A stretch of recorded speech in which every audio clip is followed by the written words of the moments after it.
The Philadelphia Eagles have finally made their decision, as we just got some breaking news today that the Birds have officially picked up the fifth-year option of the biggest man on their defense, and this move is more important than you might think. So in this video, I'll break that down. Plus, it seems like the Eagles' plans for first-round pick Jihaad Campbell have been leaked, while defensive tackle Ty Robinson also looks ready to make an immediate impact as well. So I'm going to talk about all that and more starting right now. With the 2025 NFL Draft now nearly a week in the past, the focus for the Eagles is quickly starting to transition to rookie minicamp, as the Birds' draft picks will all report to the NovaCare complex starting on Friday, May 2nd, and the camp will last 3 days throughout the weekend, coming to a close on May 5th. But just in that short amount of time, we're going to get a lot of content and information, including notes from reporters, likely press conferences from a lot of the guys, and also just our first look at the newest group of Philadelphia Eagles out on the practice field. So it's definitely going to be a fun and eventful weekend, and I'm going to be covering it all here on this channel, so make sure you guys subscribe and you turn on notifications, that way you don't miss anything. I mean, I don't know about you guys, but I'm just personally so excited to see all the Eagles rookies out there in the midnight green and white for the first time, as I am every year. Unfortunately, though, it's likely that we won't get to see much of first-round pick linebacker Jihaad Campbell during rookie minicamp, at least in terms of on-field work, simply because he's still obviously recovering from shoulder surgery that he just had a short time ago right after the NFL Combine. And, this definitely sucks because I'm sure we would all love to see the Birds' first-round pick in action as soon as possible, but at the end of the day, the most important thing is just making sure the guy is fully healthy and ready to go when the season rolls around. Because let's not forget, Campbell's health is really his only real concern coming into the NFL, and it's the reason why he even dropped to the Eagles at 31 in the first place. As SI's Albert Breer says that his injury concerns actually go far beyond his latest surgery, as he said, quote, "I'd say GM Howie Roseman's first-round pick this year, Alabama linebacker Jihaad Campbell, is a little like 2 years ago with Jalen Carter.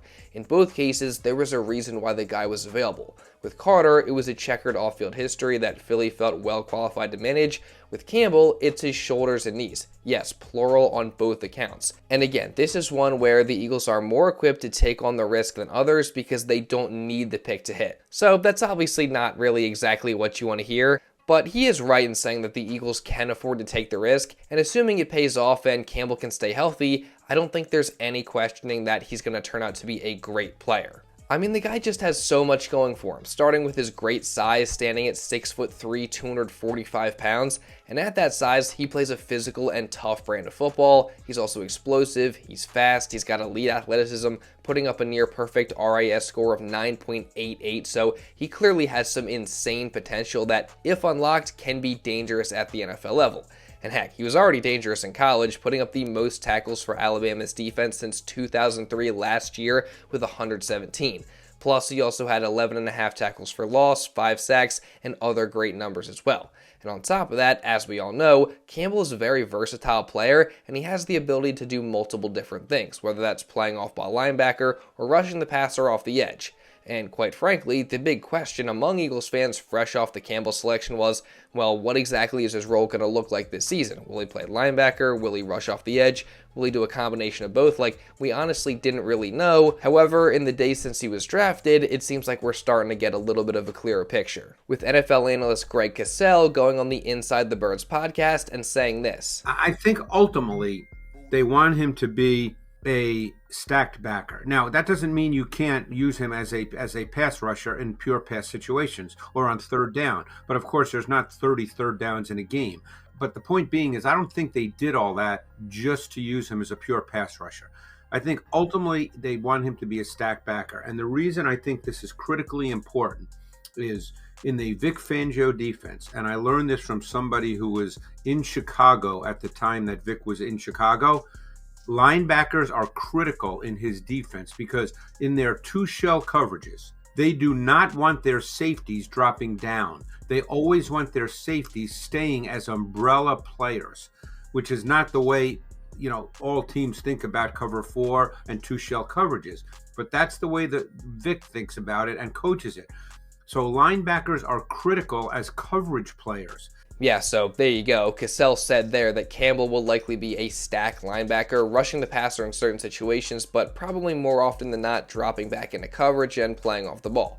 And on top of that, Fran Duffy gave us some more information in the form of what seems like an actual report on Tuesday, as via the PHLY Eagles podcast, he said, quote, "My understanding from conversations I've had in the last few days is that it's going to be off-ball linebacker first, and then we'll see what happens from there." So obviously, based on those things, it seems like Campbell is primarily going to be an off-ball linebacker first, and then, maybe he'll rush the passer in certain situations. And this honestly makes the most sense to me, just considering that Nakobe Dean isn't going to be ready to start the season, and the Eagles are pretty thin at linebacker behind Zach Bond. So having Campbell being there and able to step up into that starting role next to the ball eagle, I think is perfect, and it makes total sense to me. That said, there's also no way that Vic Fangio doesn't take advantage of Campbell's unique skill set and versatility, so it's going to be exciting to see all the different ways that they use him in his rookie season, especially after Nakobe Dean comes back, and I feel like they have a little bit more freedom of what they can do with him. But again, it looks like, at least to start out, Campbell is primarily going to be a linebacker and then maybe a pass rusher in certain situations. And Campbell isn't the only Eagles rookie who I'm just really excited about, because there's quite a few of those who fit that description, and that includes safety Andrew Makuba, who I really talked about in depth in my last video. And there's also some late round guys who I'm really curious about, who I'm going to talk about more in depth in the future. But the guy who I want to highlight right now is the Birds' 4th round selection in Nebraska defensive tackle Ty Robinson, or the Vanilla Gorilla, as he's been nicknamed, which, by the way, I think that might be one of the greatest nicknames I've ever heard. And it also fits perfectly, because Robinson is an absolute beast at the defensive tackle position, as he's got scary size, standing at a whopping 6'6" and 310 pounds. So naturally, he's very strong and powerful, but yet he's also very quick and pretty agile too. He's also got great speed, having run the fastest 40-yard dash of any defensive tackle at the NFL Combine with a time of 4.83 seconds. And he's just overall an insane athlete, being another guy with a near perfect RAS score of 9.91. So obviously, he's got all the physical tools to succeed at the NFL level, and if he can just technically refine his game a bit and develop, then there's absolutely no doubt in my mind that he can become a really good player for the Eagles. I mean, he was already really productive for the Cornhuskers last season, both as a pass rusher and run defender, putting up totals of 37 tackles, 12.5 tackles for loss, 7 sacks, and 42 pressures. While on top of that, he was also the leader of what turned out to be the best run defense Nebraska has had since joining the Big Ten in 2011, as they allowed an average of just 92.9 yards per game on the ground. Plus, on top of that, Robinson is another guy who is super versatile, as like Brian Baldinger broke down here, Robinson has the ability to play multiple positions on the defensive line. Ty Robinson. Remember, they got to replace Milton Williams. And Ty Robinson kind of reminds you of Milton Williams. Big and powerful, and splits that double team and gets to the quarterback. I mean, that's his move. Like, he's all about power. But here he is on top of the nose. He can play anywhere. He can play the zero technique right here. So what I love about him, though, is he plays the game with violence. Real violence, the way the game's supposed to be played. You get the running back, take his head off. Plant him into the turf. Make him feel your punch. All right, you watch him right here. Here he is on the inside 4-eye. All right, 3 technique, inside 4-eye. UCLA is going to try to double him. All right, guard is going to slide over there with him in the center. Watch him split it. Taking down the quarterback. Now, the lifeblood of any defensive lineman in any system at any level. Retrace your steps, find the ball, get to the ball. Good things happen when you do. 6'6", 290, runs in the 4.8s. I remember seeing him at the Combine. Matt Rule coached him. Matt Rule went to the Combine Indy to support him. Like, that's it. Ty Robinson. It's a good pick in the 4th round. I think they got themselves a real player. Yeah, so like Baldy pointed out there, again, Ty Robinson, super versatile. He also plays the game with violence and is super strong. He's athletic. Like, he's just got so much going for him. Plus, again, the nickname Vanilla Gorilla is freaking awesome. And the guy also apparently has a pet camel. So, what's not to love about this guy? And personally, while obviously he's not going to be a day one starter, I do think that Robinson is going to be able to make an immediate impact on the interior of the defensive line in more of a rotational role. And again, if he can just develop and refine his game a bit over the next couple years, I think he could turn into a really, really good player at defensive tackle.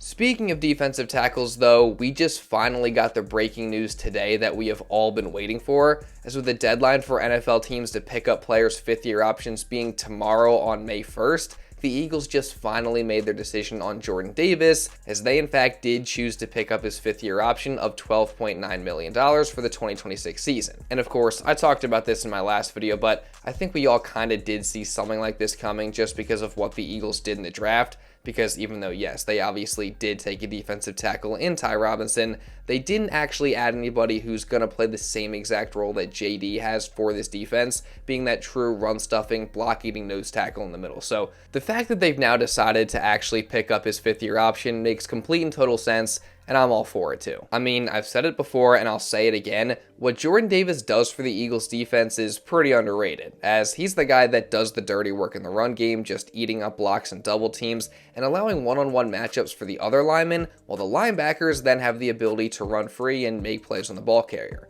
I mean, we saw how great of a season both Zach Bond and Nakobe Dean were able to have last year, and part of that is thanks to guys like Jordan Davis and Jalen Carter taking up blockers in the run game. Not to mention that JD does seem to be growing at least a little bit as a pass rusher, putting up 2 sacks and a pass rushing grade of 90 in the postseason. Now, don't get me wrong, I don't think JD is ever going to be a great pass rusher, but the fact that he's gotten better and can contribute from time to time in that area is definitely a big bonus. And as long as he can just continue to be an elite run stuffer, then he is a valuable piece for this defensive line. Plus, I haven't even talked about the value that JD brings in the locker room, as he's a leader both for the extremely young defensive tackle group the Birds have, and also for the group of Georgia Bulldogs as well. So again, I completely get why the Eagles picked up his option. You know, $12.9 million may be a bit high for somebody who hasn't exactly played that many snaps in his career so far, but I do think it's worth it just to keep a valuable piece of the defense here for a little longer. And who's to say that JD can't continue to develop and earn an even bigger role next year with Milton Williams now gone. Plus, picking up his option also does give the Eagles more time to work out a possible affordable extension with Jordan Davis if that's something that they want to do. And at the very least, it ensures that he's going to be here for the next 2 seasons, which gives the Birds time to find a replacement if they eventually do decide to move on. So again, overall, I really do like this move, but I'm curious to know your guys' thoughts down in the comments below. So go down there right now and just let me know what you think about the Eagles picking up JD's 5th-year option. And also, while you're at it, make sure you subscribe to this channel and you turn on notifications. That way you don't miss any of the Eagles coverage I got coming throughout the rest of this entire offseason and moving into next season. Trust me, you guys are not going to miss it. So again, subscribe, turn on notifications, and also hit the like button as well, because that really does help me out a ton. See if we can get to at least 500 likes on today's video. That would be greatly appreciated. And also, if you want to watch another Eagles video going over the Birds' entire draft class, then you can check this out right here. And now with all that being said, that's pretty much all I got for this one, guys. So thank you all so much for watching, and I'll see you in the next video.